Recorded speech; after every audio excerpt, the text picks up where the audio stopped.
Cuando damos ofrenda para la obra de Dios, los más bendecidos somos nosotros mismos. Y digo damos porque los pastores también somos responsables de dar el ejemplo en este tema de las ofrendas. No vaya a creer usted que los pastores simplemente somos los que recibimos las ofrendas y los hermanos son los que tienen que dar. No, al contrario, el pastor tendría que ser el primero en dar, el que más tiene que dar, o tiene que dar conforme a lo que Dios le haya dado a él, porque tiene que dar el ejemplo de dadivosidad a la congregación. Una iglesia sana financieramente es una iglesia donde el pastor no es el dueño de las ofrendas, sino que hay un cuerpo oficial que es administrador de los ingresos de la iglesia y que es transparente y que le da cuentas a la congregación, a los ancianos de la iglesia, cómo se administra cada centavo. El pastor lo que puede tener es un salario dado por la iglesia, porque la Biblia dice el obrero es digno de su salario. Así que el pastor debe mantener a su familia y no se debe distraer en otras cosas de este mundo para poder dedicarse de lleno a ser un buen pastor que enseñe la palabra, que estudie, que levante a otros, que levante líderes, que organice. Pero no tiene que ser él el que se adueña, sino que la Biblia nos da varias enseñanzas y varias lecciones muy valiosas acerca del tema de las ofrendas. Veamos qué nos dice la Biblia en un solo capítulo, Primera de Crónicas 29, acerca del tema de las ofrendas. Lo primero es lo que les decía, el principal en dar el ejemplo, en dar ofrendas, tiene que ser el líder o el pastor. Aquí en el capítulo 29 vemos a David dándole ejemplo a todos los ancianos y a los príncipes del pueblo de Israel. Él había apartado toda clase de oro, plata, piedras preciosas para la edificación del templo, porque su hijo Salomón es el que iba a edificar el templo al Señor. Así que con ese propósito David les dice, aquí está todo esto que yo he acumulado con muchísimo esfuerzo, lo doy para el templo. Y ahora les pregunta, ¿quién de ustedes quiere dar voluntariamente para el templo del Señor? Esa es la segunda lección que aprendemos acerca de las ofrendas, es que son voluntarias, no obligatorias. Dice la Biblia, cada uno dé como propuso en su corazón, no con tristeza ni por necesidad. Ahí la palabra por necesidad se traduce bajo compulsión o bajo obligación, porque Dios ama al dador alegre. Así que Dios quiere que demos voluntariamente, Dios quiere que nos nazca del corazón. Solo la gracia de Dios puede tocar el corazón humano, que normalmente es egoísta, que es avaro, que es agarrado, y puede hacer que ese corazón se deleite en dar. Dios nos hace personas dadivosas. Así dice la Biblia, poderoso es Dios para hacer que abunde en vosotros toda gracia, para que teniendo en todas las cosas todo lo suficiente, abundemos para toda buena obra. Así que eso es lo segundo, no es obligación, Dios quiere que demos voluntariamente. Lo tercero es que a Dios le interesa nuestro corazón, un corazón de adoración, un corazón de obediencia. Ahí vemos en el capítulo 29 que David le empieza a dar gracias a Dios.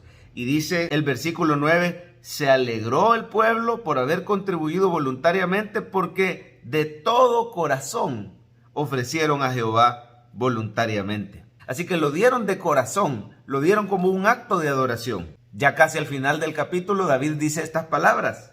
Jehová, Dios de Abraham, de Isaac y de Israel, nuestros padres, conserva perpetuamente esta voluntad del corazón de tu pueblo y encamina su corazón a ti. Asimismo, da a mi hijo Salomón corazón perfecto para que guarde tus mandamientos, estatutos y testimonios. Al Señor le interesa el corazón. No se trata solo de que ofrendemos y vivamos en pecado y vivamos como nosotros queremos. No, la ofrenda tiene que ser parte de una vida en santidad, parte de una vida en rectitud y en adoración al Señor. La adoración no la damos solo con cánticos. La alabanza en realidad es un vehículo que lleva nuestra adoración al Señor, pero le adoramos viviendo en obediencia. Le adoramos ofrendándole con gratitud. Donde esté nuestro tesoro, ahí estará nuestro corazón. Cuando damos porque amamos la obra del Señor, porque queremos que el evangelio llegue a otros países, a las misiones. Más cuando estamos en una iglesia que invierte en proyectos misioneros, cuando queremos que se abran filiales, cuando queremos que se apoye el sostenimiento de las familias que se dedican a servir al Señor a tiempo completo en nuestra congregación.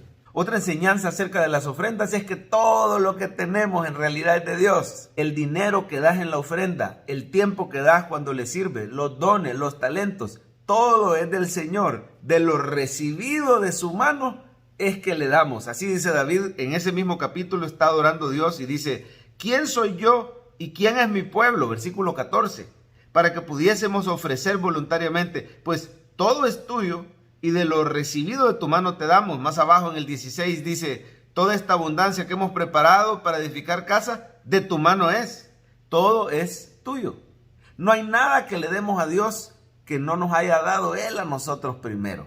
Así como le amamos a Él porque Él nos amó primero, así le damos a Él porque Él nos dio primero. Si usted reconoce que el trabajo que tiene, que el buen puesto que tiene, que los talentos, que la gracia que usted tiene con sus jefes, Dios se la ha dado, entonces por gratitud no nos va a costar ofrendar y diezmar. Más cuando entendemos que esa primicia que damos santifica todo nuestro salario. Yo prefiero quedarme con el 90% bendecido por Dios que con un 100% sin su bendición. Porque cuando Dios bendice algo, lo multiplica. Así hizo Jesús con esos 5 panes y 2 peces, los bendijo y alcanzó para una multitud y hasta sobró. Así nosotros, cuando buscamos que el Señor bendiga nuestras finanzas y lo hacemos entregando esa primicia, así el Señor va a hacer realidad esa promesa que dice que Él suplirá todo lo que nos falte, conforme a sus riquezas en gloria en Cristo Jesús, que Él es nuestro pastor y nada nos faltará. Por último, el que recibe los diezmos y las ofrendas no es el pastor, no es la iglesia, es Jesucristo. En el nuevo pacto, el que recibe tu ofrenda es Jesucristo. ¿Cómo así? Si físicamente lo recibe la iglesia lo administra, la iglesia lo invierte, sí, pero en realidad tenemos que confiar que Jesucristo, en una iglesia sana, Jesucristo gobierna sobre esa iglesia. Jesucristo ha establecido el reino de Dios en esos corazones. Por lo tanto, Él es soberano en los proyectos que esa iglesia está llevando a cabo.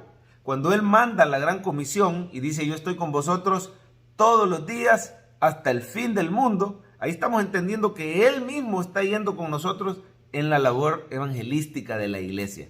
Así que el que recibe los diezmos es Jesús.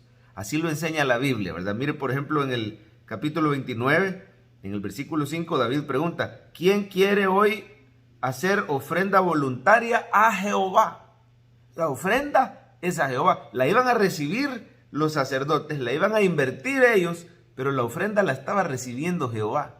Lo mismo dice el libro de Hebreos, dice que en el antiguo pacto las ofrendas las recibía cierto sumo sacerdote, pero ahora en el nuevo pacto las recibe uno mayor, dice, y ese mayor es el Señor Jesucristo. ¿Se acuerdan cuando Abraham le dio a Melquisedec los diezmos de todo? Ese Melquisedec es tipo de Cristo. De hecho, Jesucristo es sumo sacerdote por siempre según el orden de Melquisedec. No es según el orden de Aarón. No es un orden humano, finito, limitado. Es un orden eterno. Es un orden divino. Se cree que en realidad fue Jesús, preencarnado, el que recibió los diezmos de todo en el caso de Abraham. Usted y yo somos hijos espirituales de Abraham por la fe en Jesucristo. Él es el padre de la fe. Así que cuando nosotros ofrendamos, cuando nosotros diezmamos, recordemos estas verdades. Jesús está recibiendo esos diezmos. Él no se queda con nada. Él va a bendecir y multiplicar por ese corazón dadivoso que Él mismo ha puesto en nosotros. Démosle con abundancia al Señor. Apoyemos las obras misioneras en nuestra iglesia. Apoyemos el funcionamiento sabiendo que del Señor recibiremos siempre mayor bendición.